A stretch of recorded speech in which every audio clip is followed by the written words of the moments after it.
Welcome back to the Sportcast. I'm Avineshwaran here. We're going to break down all the matches that has been happening over the past few weeks, and now with the round of 32 going ongoing, we have had some surprises. Netherlands are out, Germany are out, but the favorites are still there: France, England, Brazil, and so on. And today, we've got a guest that has had a stellar career, played for Australia, played for Johor, played for Singapore, won multiple trophies in Malaysia, an effervescent character, someone who speaks his mind. Today we have Abbas Saad. How are you, sir?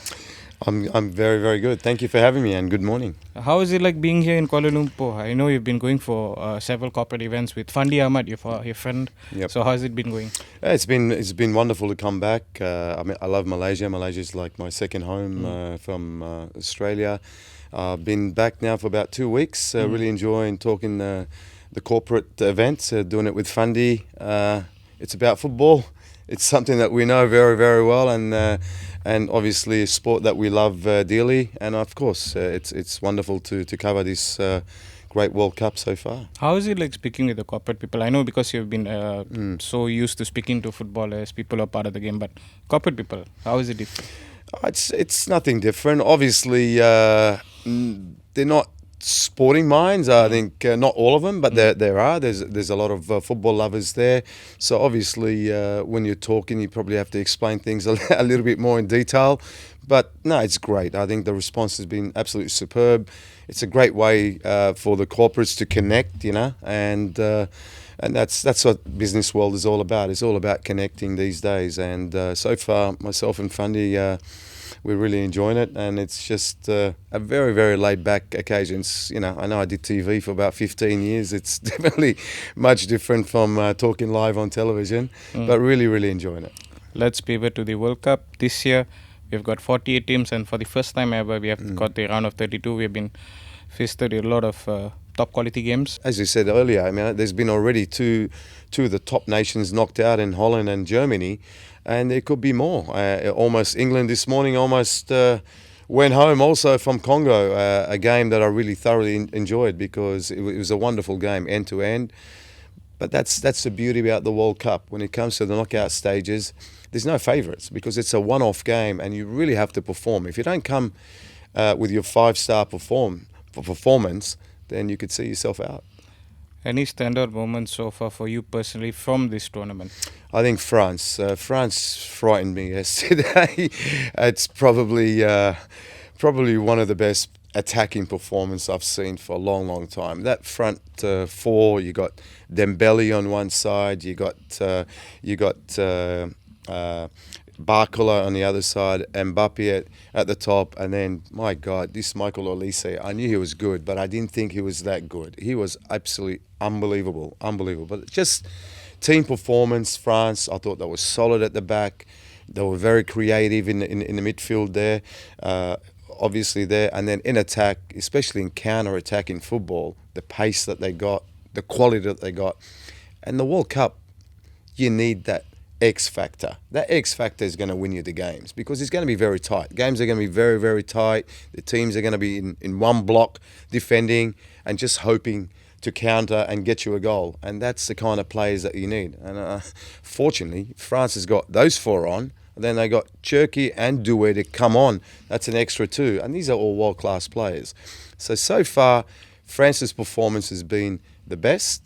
And look, we haven't seen Argentina and a couple of others to come, but definitely France look very, very frightening at the moment. Very simple question. I mean, you spoke about France's quality and the way they've been performing. Even the commentator mentioned that it was flowing. The football was flowing. Yep. Was perfect. Do you think it's down to tactics or the quality of the players? The quality of players, but also tactically, they want to play quick. The tempo has to be quick.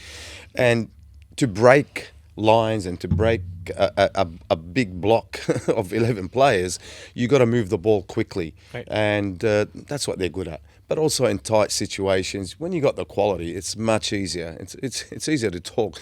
I'm sure other countries would like to do that, but they don't have that quality. And when the ball sticks to their feet, it's very, very difficult to get the ball off them. And individually, one-on-ones, they're very, very strong. And that's what the World Cup is going to give you. And that quality, that one-on-one quality, is going to be the difference. And, we saw that this morning. Harry Kane, one-on-one, he was a difference. He was a difference. Norway, you got Haaland, you give him one chance, one-on-one is a difference. The same with Messi, same with Mbappe. That's why the big players are turning up, which is great. So nobody's been asleep yet. They've all awoken. And I think, it's been very, very entertaining for the world to see. Now we're going to talk about the giants that have fallen. Germany and the Netherlands, their exit has been a surprise, both through penalty shootouts. What's your take on these two teams? Why do you think they have not been able to perform at their best, and why do you think they are out of the round of 32 instead of the upcoming stages? Well, you got to be clinical, which I just spoken about. The X factor, and I think Germany just did not have a striker. They don't have a Haaland, they don't have an Mbappe, they don't have a Kane. I mean, maybe you get a world class striker in that German attack, then I don't think we'll be talking about their exit. And end of the day, you got to perform at the top level, but you've got to execute. When you get chances, you got to take them. They had enough chances to win 2 games against Paraguay, but they didn't take their chances. That's lacking that X factor quality that probably would have put them into the second round. As for Holland, I'm not surprised because Morocco is a better team. So they've fallen to a better team, where Germany have not fallen to a better team in Paraguay. I mean, to be honest with you, they probably play the least kind of football out of many teams. I mean, when they played Australia, they were horrible. I mean, they just defended and defended and defended. But they knew what they wanted at the end of the day. They wanted a draw to get them through, and they did that. So Germany did not take advantage of the possession that they had, the chances that they had. On the other game, I thought Morocco outplayed Holland, and it was the opposite. That's not the Dutch football. Dutch football is open, great football. And that's why it's called Dutch football. The whole world wants to play Dutch football. But I think Ronald Koeman got it absolutely wrong. They were too defensive. They allowed Morocco to get more possession, to create chances when they had to. And at the end of the day, they're going home. They're going home because Morocco were better than them. You spoke about Koeman and also Julian Nagelsmann as well. There's been lots of talks that these coaches got it wrong in these matches. They did. Yeah. Your take on that? What do you think they need to do after this with regards to how they're going to progress in future big tournaments? Do you think they should stay on, or do you think there should be changes, or do you think these coaches need to start thinking about, we have the talent, but we need to make sure that these guys are playing football instead of just being too tactically resolute on what you want to do? Yeah, I think they were a little bit too robotic. And when you got class players, you've got to unleash them, let them play. And I think that's the difference between France, say Argentina, you say Portugal, even Portugal. I know they haven't performed at their level, but they play with freedom. They still create chances. They will get goals. Where I think with France, Deschamps lets them play. I mean, you look at them, the individual brilliance, and you let them play. I mean, that is my quality. So you got to let me perform to that quality. Where I think both coaches got it wrong. I think tactically got it wrong. They should have played probably a little bit more freedom. They had players on the bench who probably should have started the game, but they didn't. So again, it's down to which players that you start. So which they didn't do the right thing for me. So do they stay in their job? No. Koeman, he'll be the first one I'd get rid of it, because that is just horrible. That tactics was horrible against Morocco, and I think the whole world is talking about it. I think every ex-player and every Dutch player would be happy for him to move on. Same with Nagelsmann. I think I'd love to see Klopp. I really would love to see Jurgen Klopp take over the German team and play that free-flowing football that he had under him at Borussia Dortmund and at Liverpool. And I think that will probably suit the German players, because they got some quality. But at the end of the day, as I said earlier, they've only got themselves to blame, because I don't think they played up to their level. Was it the coach? Was it tactics? Probably a combination of both. What about Paraguay? Do you think they can go all the way with the way No, they're I playing? don't think so. I think the luck will probably stop in the next game. They've ridden their luck in the last 2 games. Australia should have beaten them, and obviously Germany should have beaten them. And on both occasions, they've gotten away with a draw. Obviously, winning on penalties on the other one. I think that little bit of class is got to sort of come through. And the next team that I think they play it's going to be difficult for them. So look, they've done absolutely unbelievable to get where they are. I mean, to get to the round of 16s. I mean, kudos to them, and they should be proud of their performance so far. Now we're going to talk about the Socceroos. They're going to face Egypt Yep. in Dallas on July 3rd. How do you see the game going, and what do you think Tony Popovic needs to do to ensure that what happened at the group stage? Because they had a really good start, then after the momentum was a bit wavering. But for this game against the Egyptians, who are led by Hossam Hassan, how do you see the game going, and what are Australia's chances? Yeah, Tony's got to get his lineup right, his tactics right. He got it spot on in the first one against Turkey. Soak and punish on the counter, and we did that very, very well. Even though we didn't get much possession, but you got to defend well. But also when you get the chances, you got to score, which we did. And I thought the tactically got it right. I thought the players he had on the park he picked was right. Second game, I thought he got it horribly wrong, and it showed. And we didn't get it right. Yeah. Third game, I thought he got it right, and we were unlucky not to beat Paraguay. So it's all about his selection. Look, it's a do or die. So you got to, if your best players are available, you got to play them. I always believe in that. So if I'm a coach, so if my best players are available, I'm going to play them. Okay, so I got to believe that they can do the job. It'll be a tough game. Egypt is a very good team. Especially in attack with Marmoush and Salah, and you got Trezeguet. They got players who can score goals, but they got some deficiency at the back, and I think this is where our strengths are. With obviously Irukunda, you got Metcalf, you got Toure, so you got Volpato now. Young Volpato's coming into the scene. So we got players who can score goals. I honestly feel the team that defends better will win.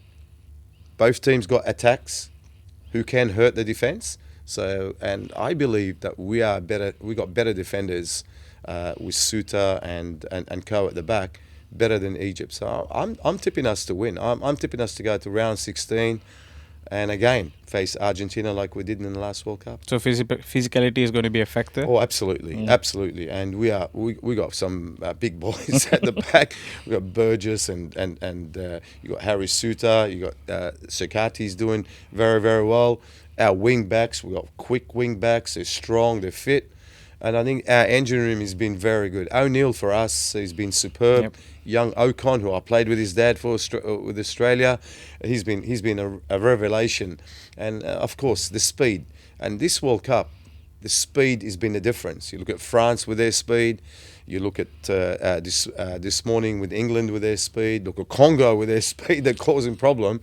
And Australia have got that, and so is Egypt. Don't forget, Egypt has got that quality up front. So I think overall, Australia might be a little bit better than Egypt. So I am tipping Australia.